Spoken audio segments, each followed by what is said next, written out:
This is the Authority Company Podcast, conversations with leaders that are designing the future. Hola, I'm Joe Pardavila, and my guest today is Chris Kaufman, co-founder and former chief creative officer of StockX, the Detroit-based multi-billion-dollar sneaker resale platform. Chris's new book, Empathy at Work, Building Better Businesses Through People-First Leadership, argues that vulnerability and compassion aren't soft skills, they're smart leadership. We're going to talk about what empathy looks like in action, how leaders can build trust through vulnerability, and why kindness is good business. Chris Kaufman, welcome to the podcast. How are you? Hey, Joe, I'm great. How about you? I'm excellent. Thanks so much for joining me on the podcast. And Chris, I pulled up an old article about you. I think it was by your local paper at your university, EMU. And I love how people write how they don't talk. So the opening line to the article was, born with an obsession with design and improving processes. So, Chris, take me back. When you were born, did you have this obsession with design and improving process? Did you create PowerPoint presentations and Excel spreadsheets as a young 5 or 6 year old out there in the Midwest? Not quite when I was born. Well, that's funny. And I avoid Excel spreadsheets as much as possible. Good for you. So tell me about this obsession with design, which actually led you, we talk about StockX, but it led you to that. Where did that come from? Like, was that something that you maybe saw someone do it, or then like you just started doing stuff on your own? Where did that whole sort of like, I guess, the ethos of your life and design and process, how did that all start for you? Yeah, so it's more so an obsession with problem solving, and I think from a pretty early age, one way that I found that I could solve problems and be creative was through art and design and other creative mediums, and it's something that really clicked for me.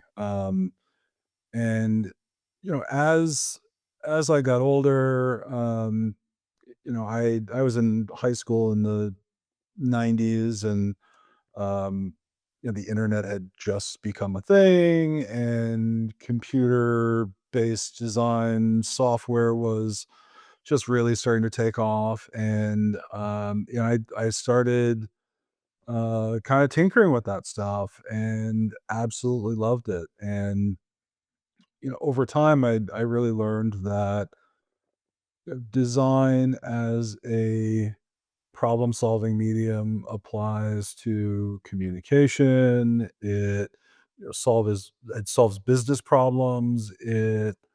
Um, it helps create brands. And I really started paying attention to those things. And the thing that really kind of sparked some of that at a very young age, and I'm talking 8, 9, 10 years old, I always paid attention to the fonts on sides of school buses, on sports jerseys, and I you know, I didn't quite understand all the mechanics of that stuff, but I would go home and I would, sketch a school bus with a different style of numbers, and, I'd think, like, why does it feel different? Like, why does that have a different, like, sense of emotion or impact? And, same thing with jerseys. And then over time, you start reading about typography and how different styles of typography can create a friendly look and feel, or, some styles might be more serious. And I really loved how much emotion there is in design. And then you start going into things like color theory and the psychology of colors and shapes and things like that. And I was just fascinated by it. That's so cool. All right, well, I take back everything I said. You were born with an obsession with design. Maybe, So the yeah. Eastern Echo was right. So all apologies to the Eastern Echo there in Eastern Michigan. So that's so cool. And it's so funny when we talk about logos and design and fonts. It's so funny. I think we almost, and this is just, you're the designer, but like on the consumer side, we reverse engineer it. Like we look at the Nike logo and we think it stands for greatness, but it's only great because Nike's great. And, or like, the Apple logo is awesome because Apple's awesome. Tell me about that in the design world of like, you can create the greatest design in the world, but sometimes it's either super simple but at the end of the day, it's always that company that will sort of make that design better than it actually is. That's 100% spot on, and, I think a lot of times marketing leaders, CEOs, they become obsessed with the visual brand identity of a company, which is important, Yeah. but it's not gonna solve your problems, right? If you're having issues with trust with your customers, it's not gonna make them feel any differently about your company if you get a new logo. If they're frustrated with your customer service experience, if your shipping times are slow, if they don't care for your return policy, um, there's no amount of visual lipstick that is going to solve any of these problems that many organizations face, especially retail businesses. And I think that's something that's really important to keep in mind is all of this stuff is integrated. It needs to be a fully holistic approach to creating a brand. And that's internal, that's external, um, it's visual. And we've seen so many companies that they they have a great reputation, they've been around for decades, and Apple and Nike are great examples of 2 companies that could probably have almost anything for their logo Right. and would still be successful, Right. and and they could change those logos, and people would probably still buy their phones and computers and sneakers, where you can have a terrible company with, uh, subpar product, terrible customer service, awful culture, and you can get the best design firm in the world to create a logo and brand identity, and it's not going to solve any of those problems. It's not suddenly going to draw customers in. What a brand identity does is it ties customers into that experience, whatever it may be, and it becomes memorable. It becomes the signature. So when there's positive connotations there, customers are going to have a positive response to that logo. If they've had a negative experience with that company, it can be the best design logo in the world, and they're still not going to look upon it very favorably. Absolutely, and it's funny too because, you're since you're a '90s kid, you're I'm not sure what your design, sort of mentality revolves around, but I'm assuming the minimalist, Apple, Johnny Ive, like, super simple, clean logos, was that a lot of your influence coming up through the ranks of, like, just keep it as super simple, sleek, not too that '80s loud, large logos and colors and fonts. Was that more of your style? You did you lean more into the minimalist style? Well, it really depends on what you're solving for, and I think it's smart to adopt styles that align with what the end goal of any solution is. And I think a lot of times in a environment where you're marketing to mass audiences, there's very limited attention spans. um you tend to lean towards being simple, to the point. People may see 10,000 banner ads a day, and you got to really think about what's going to get their attention, what's going to get that point across. But I think it depends on the brand too, and there is a place for ornamentation, and there is a place for layered design that isn't just the stark single color logo, white background, because also run the risk of going down that path, and then everything becomes homogenous, and everything looks the same for every single brand. So there's some nuance there, and if you're leading design for a company, you really need to decide, what are the goals, how does the visual language play into those goals? And then how do you create that visual language that scales as a system and can really communicate the needs and the objectives of that company or organization? And it's interesting because when I first started becoming interested in design in the 90s, the aesthetic was much different. Things were almost over designed. There was a lot of ornamentation, especially in graphic design and experimental graphic design. And there were a lot of designers like April Greiman and Chip Kidd and Rick Bellicenti, and they were doing this really interesting cutting edge graphic design in the 90s. And I'm still inspired by that in a lot of ways, and I still play with that and, kind of have some fun with those types of designs. But it's really finding that balance and that mix and thinking about how all of those things come together and ultimately they're representative of the brand.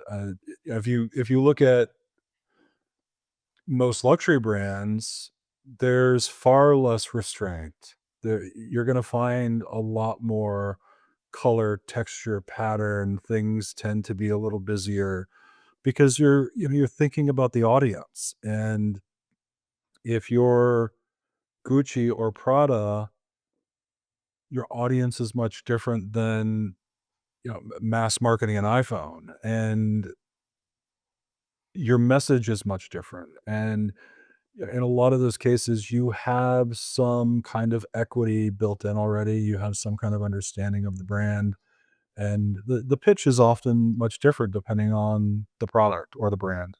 I mean, a great example of this, Chris, the messaging meeting the brand and where the customers are is the Cracker Barrel thing. They Yeah. essentially, going back to my question about like minimalistic, they essentially said, "Hey, let's just do this minimalistic branding." And of course, it became overtly political, but I think people like missed out on the nuance of it. I think they were just trying to wi- wind it down a little bit, make it super minimalistic. Like a lot of the, like you said, homogenized. All these other logos are all about looking the same, like a single font, like two colors max. And their customers were like, "Nah, that's not my Cracker Barrel." So I think Yeah. that that's very important too when it comes to, especially when it comes to rebranding. Are you rebranding it with your customers in mind? Yeah, and that's a really great example where okay, if you were to look at the Cracker Barrel brand from an aesthetic perspective and you were to apply design best practices to a redesign, they did almost everything right. If you would have went down the list and said, "What are the things we should do? Clean this up, improve legibility, modernize it, make it more scalable, um, Get rid of the man. get rid of the man," right? Yeah. Like that's part of simplifying.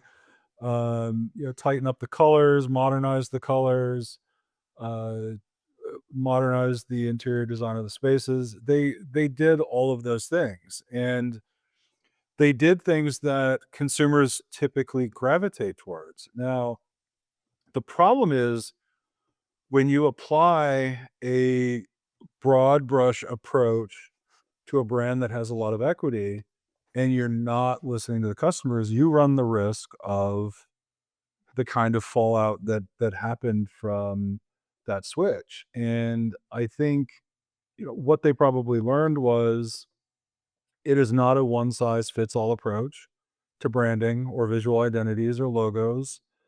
And I think they probably had a lot more equity in that brand than they realized. Mhm. And I think what really drove a lot of that response was the nostalgia.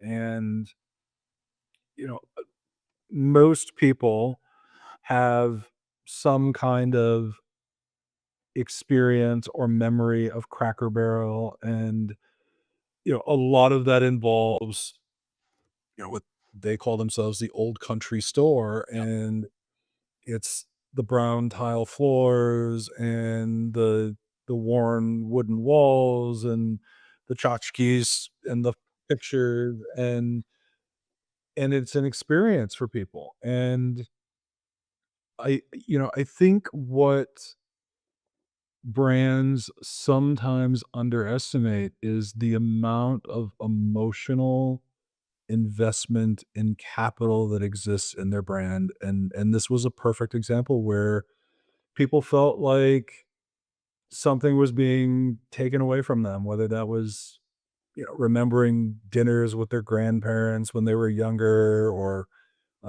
some kind of deeper connection to their family, to growing up, to there's just there was something deeper there. And I think, they learned a lesson, and they, I mean, they stepped back, they reassessed where they were and what people were saying and the reactions that they were hearing, and they reassessed, and they came back and changed. And it's not the first time this has happened. Gap did the same thing, uh, I know, well over a decade ago at this point. Um, Tropicana had one of the most disastrous redesigns ever, and that was another one where, purely from a design best practices perspective, they modernized, they simplified, they made it cleaner. Um, yeah, that Tropicana packaging that they released, like, if Apple was designing packaging for orange juice, it's exactly what it looked like. And what happened was they put it on the shelves, and the trend that was happening at the time was this, very minimalist, clean, lots of white space, modern typography trend that we're talking about. And suddenly it looked like everything else. And Tropicana, which is a brand that had a lot of equity, had a lot of loyal customers, suddenly looked just like the Walmart store brand, and people couldn't differentiate it on the shelves anymore. And, I think that's the biggest thing to keep in mind is, like, yes, there are rules, and yes, there are trends, and, things are cyclical, and, there are visual standards that people expect over time. But that doesn't mean that you follow all of those rules, and that doesn't mean that you just adhere to whatever is of the moment, because you really risk alienating customers and having a negative impact on the brand, especially when you have built so much equity, in that brand and in that identity. It's amazing, Chris, and this is a great leadership lesson. And obviously, your book's all about leadership lessons. But it's funny because when going back to what you said about the rebrand for Cracker Barrel, they did everything right in terms of like how you would rebrand a company and a logo and everything like that. Yet it came out so wrong. Like, I mean, it's just like you saying that was like a big like light bulb in my head. I'm like, yeah. I mean, they probably focus grouped it. They probably had to, who knows how much money they actually spent on it. They had like the experts of experts designing this thing, and it still didn't turn out right. I mean, that's the crazy thing about what you people in business do. It's like you can do everything right, and it could still blow up in your face. Yeah, and that's why, none of these things are an exact formula. There's a lot of value in intuition. There's a lot of value in, leaning on research, but, um, knowing that the research is always gonna be limited, relying on data, but questioning that data. And, you can't always trust that you're talking to the right people. And sometimes you find that there's a much larger group of people that, have some kind of negative feelings about the changes you're making, and you didn't even think to talk to them, or you didn't know where to find them. And, yeah, a lot of times, people are quiet about these things until they change. And Cracker Barrel is a good example. I doubt there were many people having conversations saying, "Oh, I really love the Cracker Barrel logo and brand, and the restaurants." And and people don't think about those things until it's gone. And that's when you have these, these issues that can arise. And it goes so deep at companies where, yes, you can strip something away from the brand and customers can revolt. And, you know, a day earlier you could have asked them what they loved about the brand, and then they never would have said, loved the guy in the barrel. Right. But suddenly the guy in the barrel is gone and it's problematic. Um, you know, Parallels to things we've seen in a lot of businesses is, you've got cost cutting efforts. You may ask employees, what's important to you, what are the things you appreciate, and the top things on their list are rarely going to be, oh well, we like coffee in the break room. And then suddenly someone has the idea that, like, well, people aren't saying they like coffee in the break room, and we can save a little bit of money by taking away that perk in the office, and people revolt because we tend to not name the things that we take for granted or that we think are automatic. Right. And it's funny because and your book is about empathy and culture. And so and for the reason of these rebrandings going wrong could have a gazillion reasons, as you kind of broke down earlier. But like, does the culture piece play a major part in terms of like a lot of these companies that have undergone this kind of rebrand? Is it that the culture inside the company is of, hey, if they're saying this is what we're gonna do, I'm gonna say it's a good idea. Do you think some of that plays a part when some of these things go wrong, that internally we could there no one is afraid to speak up, or anyone is afraid to speak up? Like, does that play a part in it? I think there's a couple angles that really play a part in that. And when there is a culture that does not appreciate listening, and that can be listening to your employees, that can be listening to your customers, you run the risk of, one, violating people's trust, not making people feel like they're not a part of the process, like they're not involved, they're not important. Um, and that can work on both sides of the business, internally and externally. Um, but I think there's another part of it where what you mentioned is there's a psychological safety factor. And we see businesses make mistakes all the time because someone internally knew that a decision was going to be made or was being made that is problematic, and they can see the writing on the wall. They know, they have a pretty good idea what the consequences are going to be, but they're like, I don't want to speak up because I don't want to be wrong. I don't want to go against the grain. I don't want to rock the boat.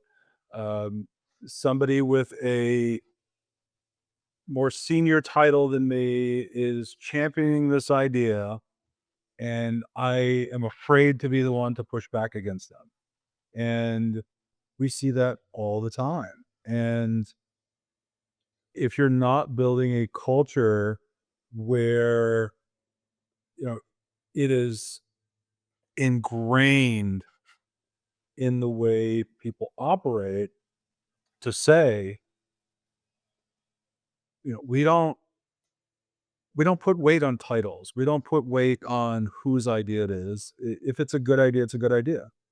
And if it's something that needs to be communicated, it doesn't matter if it comes from an intern who's there on their first day or the CEO.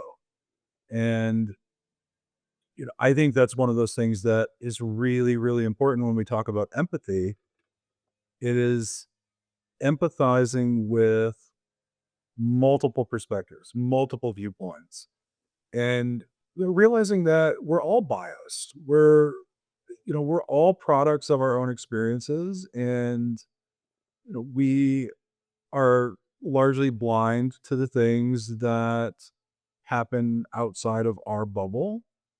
And the more we listen to people and the more we pay attention, and the more we welcome alternative perspectives, the more we're going to learn, the stronger teams we're going to have, the more successful our businesses are going to be. And that is not at all weakness. As much as it gets viewed that way so often, being wrong as a leader and allowing yourself to be wrong and to learn from that and to adapt and to accept the ideas from a diverse set of people with different experiences and backgrounds and opinions is incredibly powerful and is critical to long-term growth and sustainability. That's great. Good stuff. And for a lot of people like that would write a book about empathy, they're mostly like folks that are like thought leaders or professors or writers or influencers, but you got the receipts. You were a chief creative officer and co-founder at StockX. And I know people over 50 may not know what StockX is unless they have kids, but give us the quick thumbnail. Like, I know this is hard, but like the quick thumbnail of like how the company was founded. And obviously, we all know how it's become a multi-billion-dollar company. But how did that all come together for you, there, Chris? Yeah, so essentially, in the beginning, we had an idea around, could we apply stock market mechanics to a secondary retail market? And there are a lot of products we could have applied this to, and in the beginning, we looked across a bunch of different verticals and industries, and um, really kind of focused on anything that was produced in limited supply that sells for a premium on a secondary market, um, had potential. So wine, watches, trading cards, collectible cars, sneakers, obviously. Um, but we really went down the sneaker path because we saw that there was a problem that needed to be solved, and it really wasn't necessarily about sneakers. It was about a growing industry, an industry where there was a ton of counterfeit goods.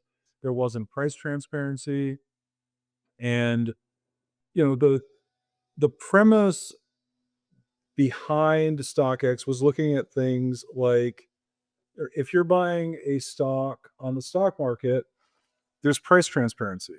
You know exactly what the last person paid for it. StockX works the same way. Um, it's completely anonymous. If you're buying something on StockX, you don't know who you're buying it from. Um, the product sells, it's shipped to us, it gets packaged back up, authenticated, sent back out to the buyer. And then there's the authenticity factor. When you buy a share of stock from a brokerage, there's no doubt in your mind that you're getting a valid, authentic share of stock. And we wanted to create that same kind of peace of mind in a retail market, and say, okay, we're going to verify the product. We're going to make sure it's legit, it's new in the box, and you're getting what you paid for. And kind of building off of those three core tenets is where the original idea for StockX came from. Wow, what a great, and obviously it worked out. And it's funny because I think, like I've joked, like if you're over 50 and maybe not a sneakerhead, you're probably not aware of this world, but it's incredibly popular. It regardless of age, especially as long as you guys have been around. But it's funny. I'm just trying to think back, like you explaining it to me. I mean, obviously you're the founder, so you explain it really well and very quickly. But back then, when you said you started with sneakers and it's grown to become this massive thing where like you get Labubus and you get like trading cards, stuff like that. But it was sneakers. What was it like selling that value proposition when you first started? Because I'm sure the community was there for it, but like getting it off the ground, was that a tough sell for you? Because it's not like you had some sort of fancy, like it's not like you trying to build a company now, like, hey, this is an AI powered company. It's like it wasn't so obvious to an investor or someone like that. What was that struggle like at the beginning? So we were pretty fortunate in the beginning because we had a co-founder that was financing the business, and Dan Gilbert. And we didn't have to go down the traditional VC route in the beginning. And Dan really believed in the idea, and he understood it. A lot of this idea came from conversations with him, and his kids who were collecting sneakers, and like that was an easy sell.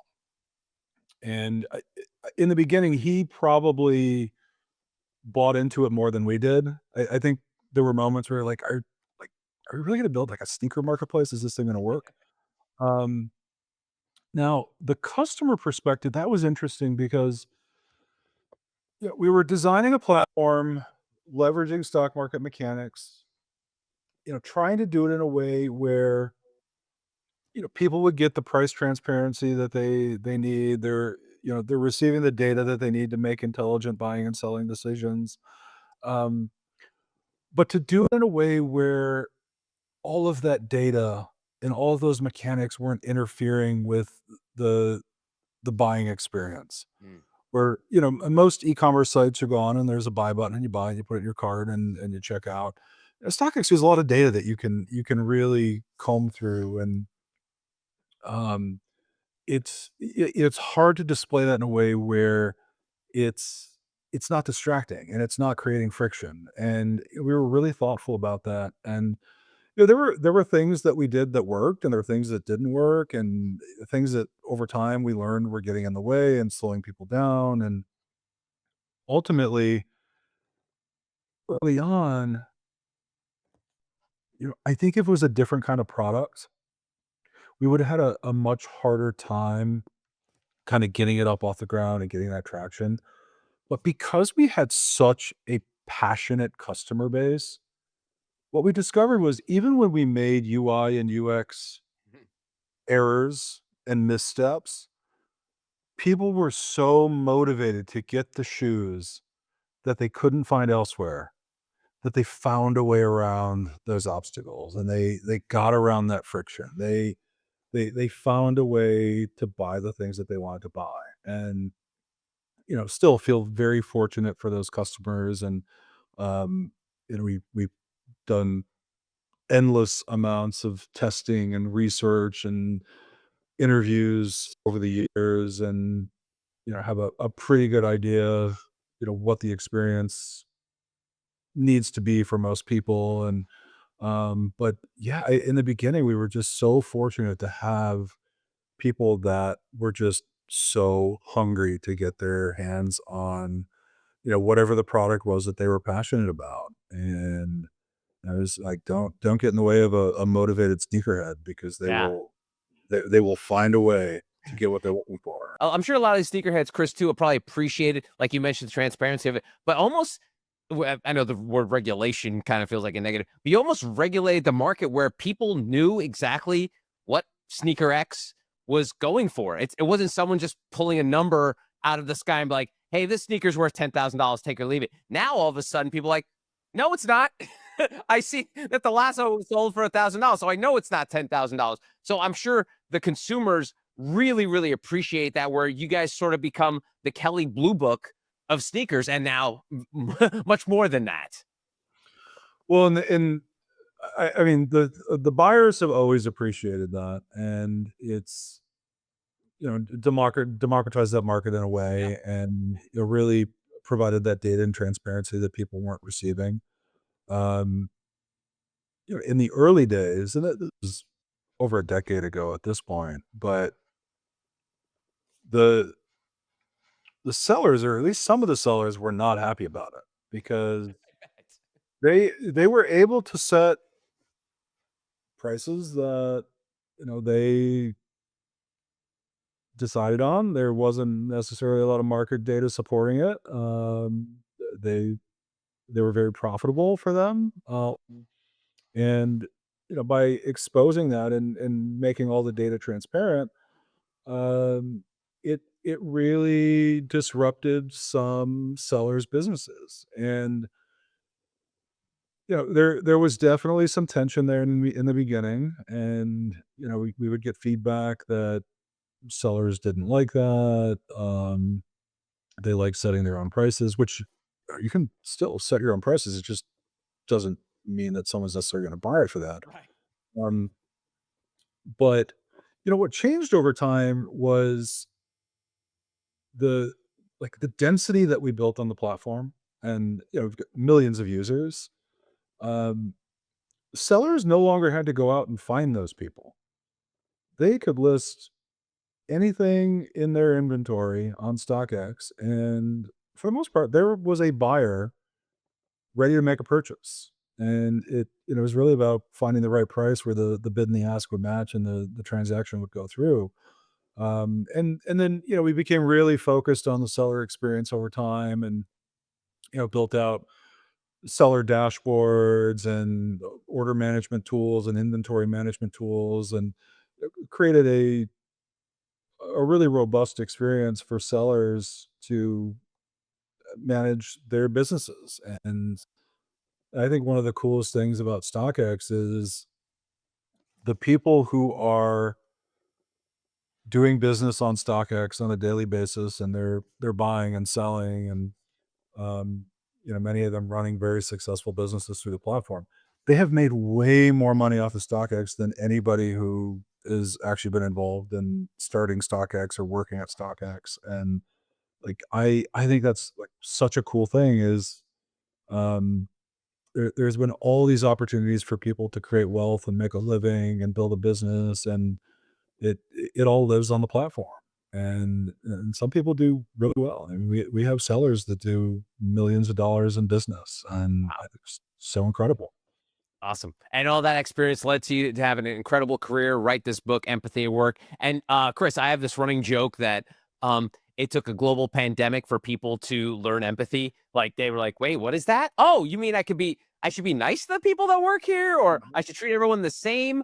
Um, During those days with StockX, when it comes to having multiple founders and people at the top, is that something that you guys all had to monitor, or were you self-policing, like, in terms of, like, the empathy piece when you were starting up the company? Was it something that you guys were intentionally doing? Did it happen unintentionally? Take me back to some of that, the early, seeds of you learning about the importance of empathy.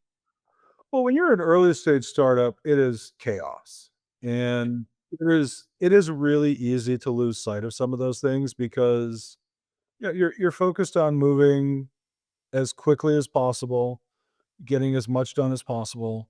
And it's it's easy to, keep moving at a speed where you're not pausing, and you're not stopping to think, like, how's the team doing? How are people feeling? Like, what's going on in people's lives?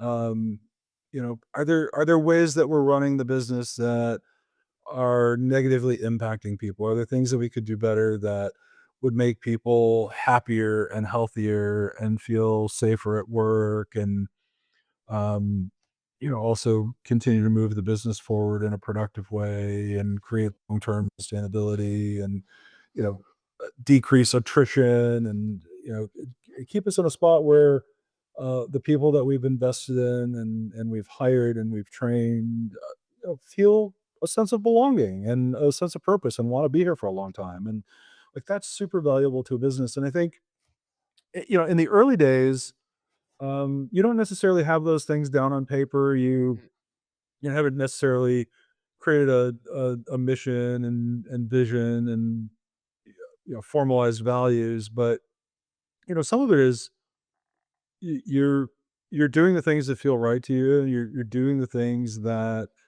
um, feel human, and you're trying to lead with kindness, and you're trying to um, put yourself in other people's shoes. And I say, like, the safe bet is to assume that everybody has something going on. You don't know uh, who is dealing with a family illness, or um, who has lost a pet, or um, is experiencing any other kinds of difficulties in their lives. And the reality is, we're all experiencing some kind of difficulty or challenge in our lives at any given point in time, and we typically don't talk about those things at work, and that's okay.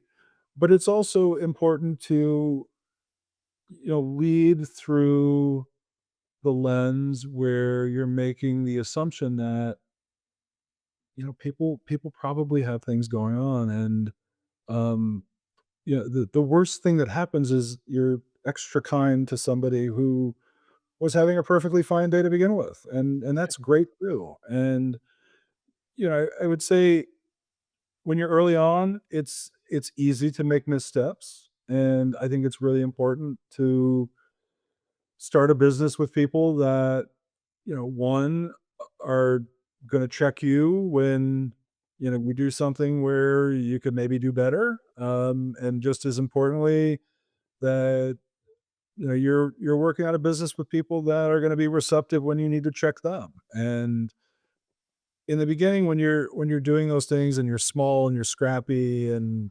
you're being honest and open and staying open to feedback and being transparent with the feedback you have for others, it's super powerful. And then over time, things become a little more formal. You actually do start to spell out what those values and the mission are, and um you make sure that they're a part of your hiring practices, they're a part of your training. You make sure that that culture is really ingrained in everything you do, and you make sure that people are a part of it, and you make sure that people are upholding those values and treating people the way that as a founder you you want people in your business to be treated. And yeah, you certainly don't have to be a founder to have that kind of impact on the business. It starts with the people that you lead every day, and how you treat them. And I strongly believe that most behavior is modeled. And if you're being a empathetic leader who is creating a sense of trust in your organization and building an environment where there's a high amount of psychological safety, and people feel comfortable speaking up, people feel comfortable calling out their boss on their mistakes, um the people under you will tend to do those things too, and they're going to have reports, and they're going to have people on other teams that they deal with. And people notice that behavior, and it's contagious. And that's the kind of behavior that really does start at the top. And what's important about it is when you are leading that way, and when you are demonstrating that that is the way the business is going to be run, it empowers people to show up in the same way. It empowers others to be kind and empathetic and listen with an open heart, and to give people the benefit of the doubt, to have open, transparent conversations with people. I can't count how many times I've been organization where somebody comes to me and they're like, "Oh, I think this person's mad at me, or this thing happened and I don't know why." And the question is usually, "Did you ask them?" "Well, no, I think it's because of this." Well, you don't know. And why don't you just have a conversation with them? Because one, it may be for a reason entirely different than you're assuming, and 99% of the time it is. And a lot of the times, maybe just as frequently, the person didn't even realize they did it at all. They didn't realize they said that thing. They didn't realize that they upset somebody. They didn't realize that, their tone was interpreted in a way that something was wrong, or someone was angry, or um and I think, like, it's so simple just to have a conversation. And there are so many things that turn into huge HR issues that could have been solved with a 30-second, like, "Hey, like, the story I'm telling myself is this." And I thought most of the time when you do that, the other person's like, "Oh gosh, I'm so sorry. I didn't mean to do that at all," or "That wasn't my intention," or "Oh yeah, like, I got a ticket on the way to work and I didn't mean to, bring that into the office, but I was in a bad mood and I'm so sorry." But it is so easy to internalize things and to take things personally, and most of the time it's nothing at all. And it it can be solved by asking a simple question and having an honest conversation. And a lot of those values came from mama and papa. And I always take folks behind the dedication of the book, and you dedicate your book to mom and dad for showing me that Mhm. true strength lies in understanding others, that kindness is language spoken beyond words. Tell me, why was it? I mean, obviously, you've laid out your values and how it's led to this incredible career and book and all that jazz, but it all started at home. So tell me about mom and dad. Yeah, and I'm growing up with parents that have that view of the world is a great head start on much of this stuff. And you know I think a lot of it was paying attention to how they showed up in their relationships and how they would treat other people, and in times of difficulty and in challenges, with challenges they were having. And um so much of what I saw growing up was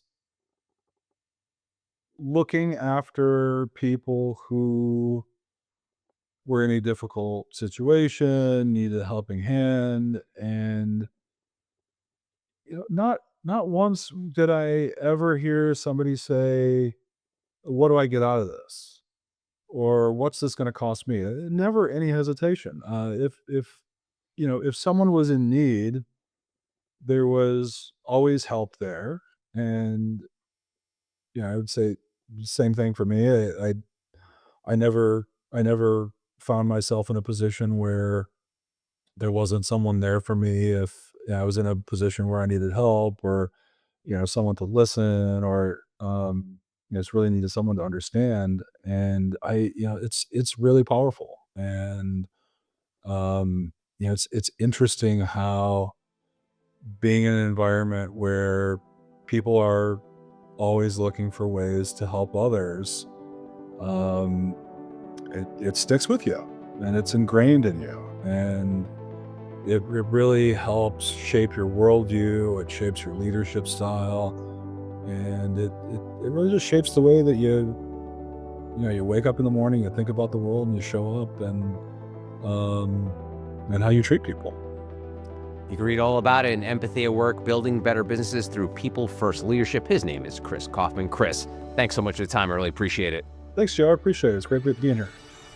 And that's going to do it for this episode. If you want to find out more information about Chris and our other amazing authors, go to theauthoritycompany.com.